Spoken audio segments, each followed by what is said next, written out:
relação ao primeiro item, como se compreende uma política pública?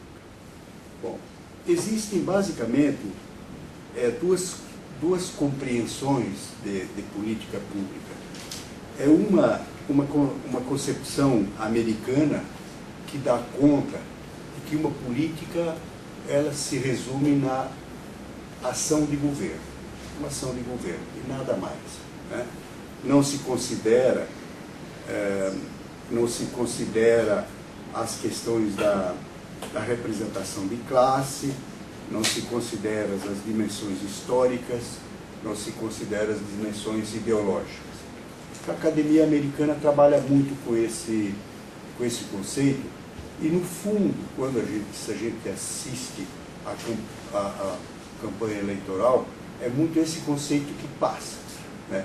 Se personaliza muito, né? Se personaliza uma política pública, se personaliza ao candidato, se personaliza ao governador, ao prefeito, que você não olha o que existe por trás, né?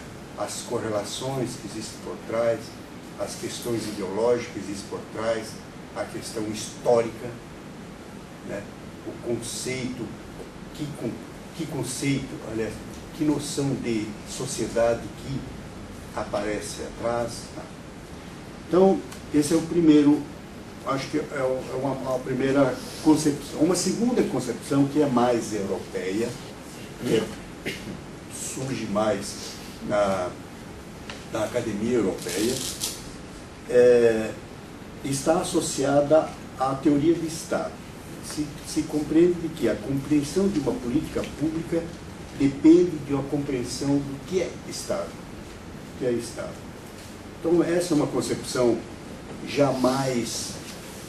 ela é uma concepção mais, digamos assim, de esquerda, ou melhor, não tão de direita.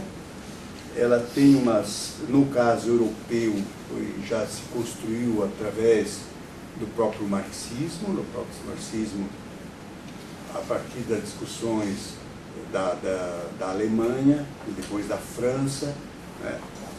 Então, nós temos, por exemplo, a própria Itália, né? O Antônio Gramsci trabalha com essa concepção. Na França nós temos o Nikos Polantzas, que trabalha com essa concepção, né?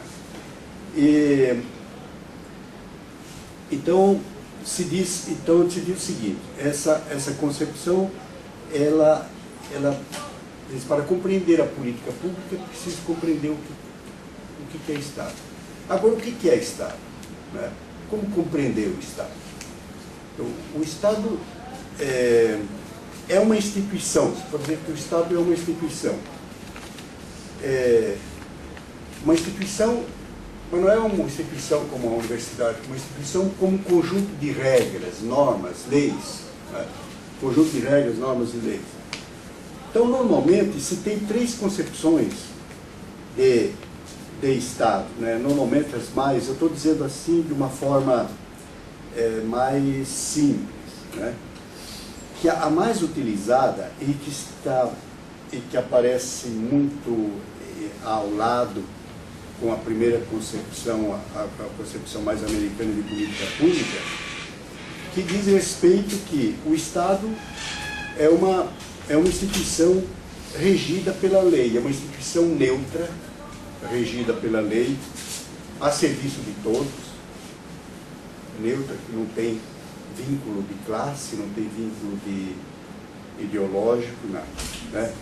Da primeira. A segunda concepção diz que Estado seria uma instituição que está a serviço da classe dominante, não neutra. É uma concepção do marxismo ortodoxo. Quer dizer, o Estado é uma instituição que está unicamente a serviço da classe dominante. Marxismo ortodoxo.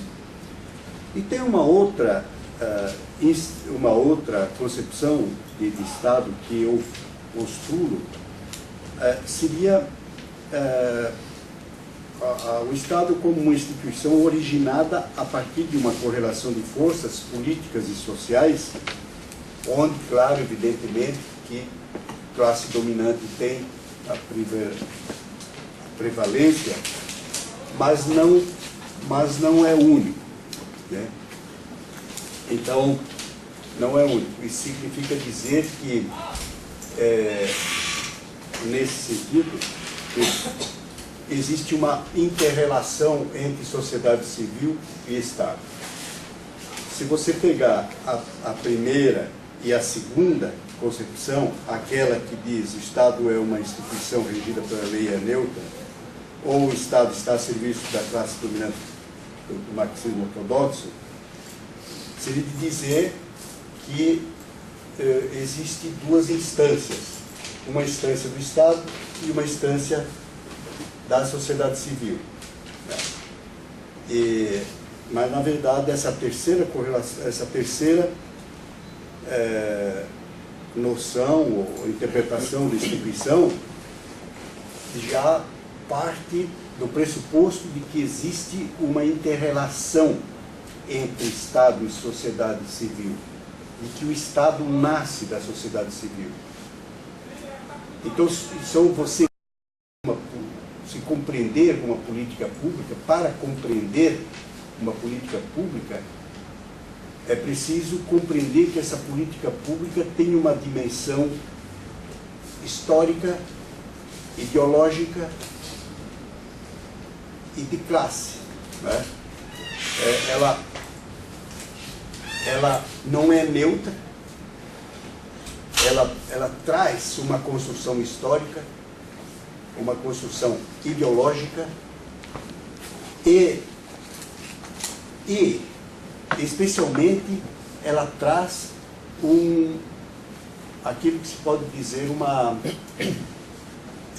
de um conhecimento, aquilo que nós podemos dizer como uma epistemologia, que é uma teoria do social. Uma teoria do social. Que é como é que você vê o social. Não é? Como é que você vai como é que você vai agir no social com uma política pública se você não tem uma concepção do social? Aí onde está a questão. Aí onde está a questão.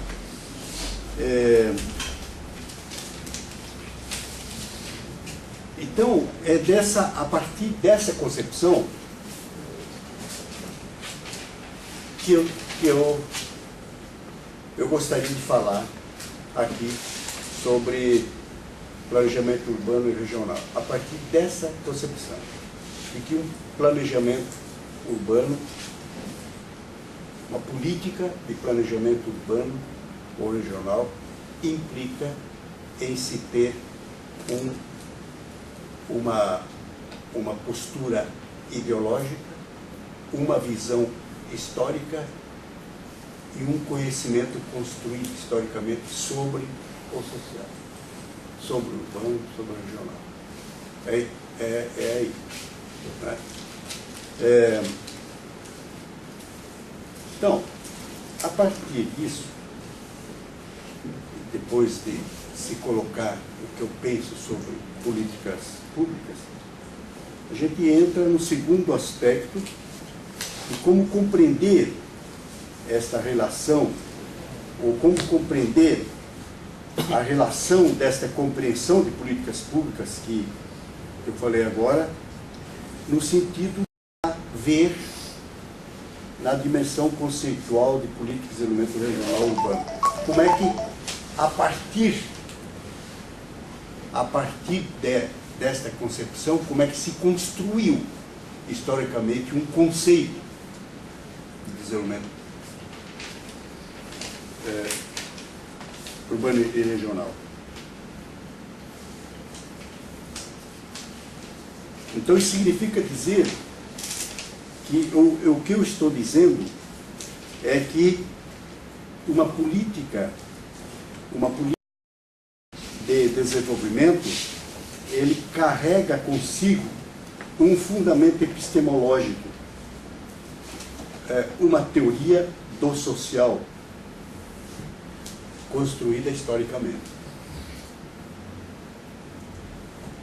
assim como carrega fatores de interesses de conjugação social. Levando-se em conta essa evolução que o senhor apresentou, né, eu queria que o senhor desse assim, a sua opinião a respeito da criação dos núcleos urbanos privados, como Alphaville, né?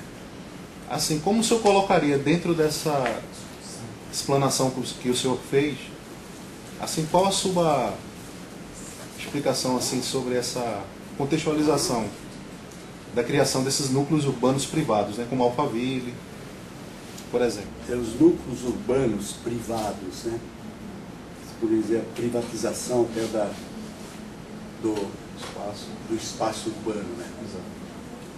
É interessante porque é um processo contraditório. Se de um lado nós temos grandes avanços, nós temos isso também, né, que ocorre, né? Que parece que nós estamos voltando no final da era feudal, quando quando os segmentos burgueses começaram a formar seus burgos no sentido de guardar seus bens, né? Além de ser, tem um agravante, que é o processo de negação da própria cidade, né? É como você criar, tipo assim, uma cidade dentro da cidade.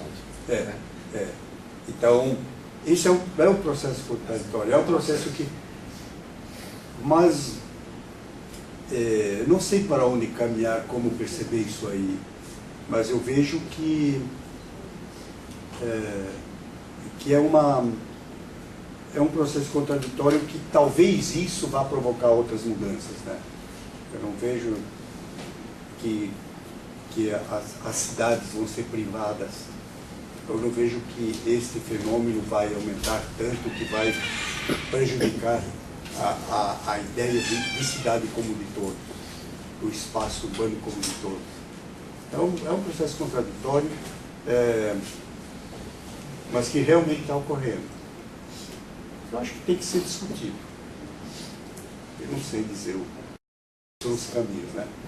Mas que é feio isso, né? Estranho, né? É estranho. Nós estamos voltando aos burgos. É uma sociedade em plena evolução, né? Isso realmente é contraditório. Tanto na França tem uma cidade que eu já fui várias vezes lá, para achar em Saint-Malo. É Saint-Malo, lá perto da cidade dos piratas, né?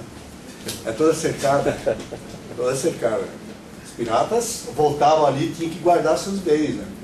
Toda cercada, Saint-Malo. É uma coisa impressionante, Saint-Malo, que inclusive dali de Saint-Malo saíram expedições para, por exemplo, para a conquista da Imar, Quebec, no Canadá, por exemplo, saiu daquela região ali. Dinah, uma cidade chamada Dinah, né? Isso aí muito de longe. Também, Dinah.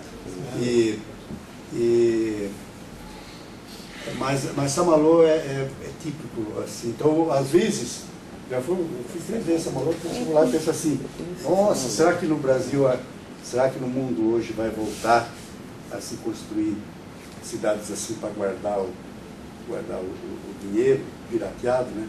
Parece que o capitalismo trabalha nessa dimensão. Mas eu acho que não. Nós estamos num outro contexto, nós temos organizações sociais, eu acho que não.